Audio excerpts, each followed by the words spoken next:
In the Gospel story in the last Sunday in Lent, we hear about Jesus visiting with his dear friends, Martha, Mary, and Lazarus. This happened just after Jesus had raised Lazarus from the dead. And Mary was anointing Jesus' feet with pure nard, this incredibly costly, precious substance. And then she dried his feet with her hair. Nard is a very powerful, pungent substance, and the Gospel says the room was filled with the fragrance. Now, I did a little research on nard, and some people would describe the smell as being pungent or earthy or musty or musky or like feet. So it was an interesting choice that people had in those days. And they do two things with nard. One, they would use nard to anoint the bodies of the dead in order to offset the stench of death, which Jesus had only encountered with his friend Lazarus a few days before.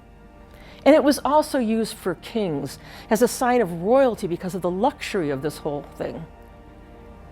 Well, Jesus was himself, like us, like the first Adam, an earth creature, pungent and full of life, dense in this sense.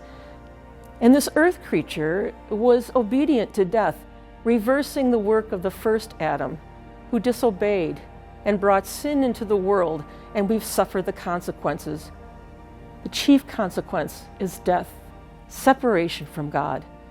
And now Jesus, the new Adam, the new earth creature, he's anointed, he says to Mary, for his burial. And so that he will be using this incredibly pungent substance, while at the same time being very clear that he is in fact part of this incarnation, this earth creature.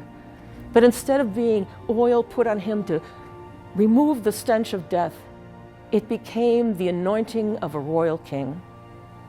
Through the death and resurrection of Jesus, the usual cycle of life and death has been disrupted forever. Jesus' death and resurrection promises new life and brings us new life.